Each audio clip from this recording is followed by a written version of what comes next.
ఇవాళ నాయకుడు రాహుల్ గాంధీ గారు చెప్పారు అధ్యక్ష, మొట్టమొదటి కేబినెట్ లోనే 6 గ్యారంటీలకు చట్టబద్ధత తెస్తాం, మెగా డిఎస్సి మొట్టమొదటి కేబినెట్ లోనే ఇస్తాం, 6 నెలల్లో డిఎస్సి పూర్తి చేస్తాం, రిక్రూట్మెంట్ చేస్తాం. మొట్టమొదటి కేబినెట్. ఇప్పుడు 3 కేబినెట్లు అయినట్టున్నాయి అధ్యక్ష. మరి మొదటి కేబినెట్ ఎడవైందో, 6 గ్యారంటీలకు చట్టబద్ధత ఎడవైందో చెప్పాలి అధ్యక్ష. రాహుల్ గాంధీ గారు చెప్పారు ఆదిలాబాద్ లో, ఏం చెప్పారు అధ్యక్ష?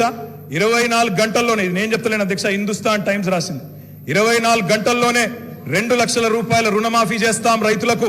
ఇది రాహుల్ గాంధీ గారు చెప్పిన మాట. నిలబెట్టాలని చెప్పి నేను కోరుతా ఉన్నా.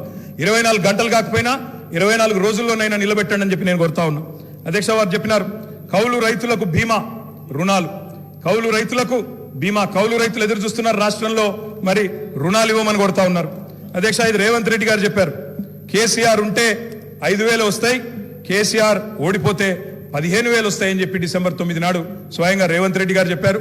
ముఖ్యమంత్రి పదవిలో కూర్చున్నారు. మరి వారు డిసెంబర్ 9 దాటిపోయినట్టుంది. ఈ రోజు డిసెంబర్ 16 అనుకుంటా. 15,000 ఎడబోయినాయని చెప్పి రైతులు అడుగుతా ఉన్నారు. రేవంత్ రెడ్డి గారు మీరు సమాధానం చెప్పేటప్పుడు చెప్పాలని కోరుతా ఉన్నాం అధ్యక్ష. వారు చెప్పారు బీసీలకు 1,00,000 కోట్లు, బీసీలకు సబ్ ప్లాన్ తెస్తాం, బీసీలకు ఎంబీసీ మంత్రిత్వ శాఖ తెస్తాం, బీసీలకు మేము బ్రహ్మాండంగా 1,00,000 కోట్లు కేటాయిస్తాం, సబ్ ప్లాన్ తెస్తామన్నారు. నిలబెట్టుకోండి, వెల్కమ్ చెప్తాం, తప్పకుండా స్వాగతిస్తాం. మోస్ట్ బ్యాక్వర్డ్ క్లాసెస్ కి స్పెషల్ మినిస్ట్రీ పెడతామన్నారు అధ్యక్ష. బీసీ డిక్లరేషన్ లో మోస్ట్ బ్యాక్వర్డ్ క్లాసెస్ కి స్పెషల్ మినిస్ట్రీ అన్నారు. ఇప్పటిదాకా కదలికున్నట్టు లేదు. వారికి నేను గుర్తు చేస్తా ఉన్నా, రాష్ట్రంలోని బలహీన వర్గాలు చూస్తా ఉన్నారు, సమాధానం చెప్పేటప్పుడు చెప్పాలని చెప్పి నేను కోరుతా ఉన్నా.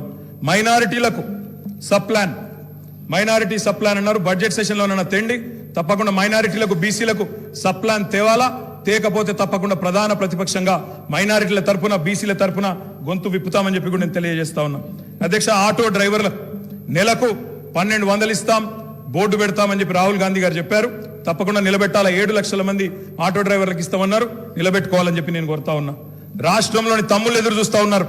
మొదటి కేబినెట్ లో మెగా డిఎస్సి అన్నారు, అతి లేదు గతి లేదు. అదేవిధంగా జాబ్ క్యాలెండర్ అన్నారు, టీఎస్పీఎస్సీ ప్రక్షాళన అన్నారు. మరి దాని మీద కూడా తప్పకుండా చెప్పాలా అధ్యక్ష. ఇంకా చెప్పారు అధ్యక్ష, మొదటి ఏడాదిలో 2 లక్షల ఉద్యోగాలు భర్తీ చేస్తామన్నారు.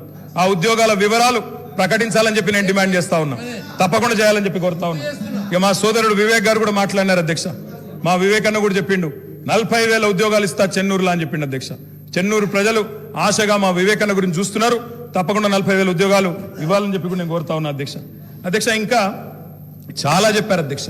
ఇట్లా హామీలు 1, 2 కాదు అధ్యక్ష, చాలా చెప్పారు. Me welcome it. మీరు నిలబెట్టుకోండి, తప్పకుండా నిలబెట్టుకోండి, తప్పకుండా బ్రహ్మాండంగా పనిచేయండి. మేము చేసిన దానికంటే ఎక్కువ పని చేయండి, మేము చేసిన దానికంటే ఎక్కువ పేరు సంపాదించుకోండి. 64 కాకపోతే ప్రజలు మీకు ఇంకా ఎక్కువ ఆశీర్వాదం ఇస్తారు, తప్పకుండా చేసుకోండి, మాకు అభ్యంతరం లేదు.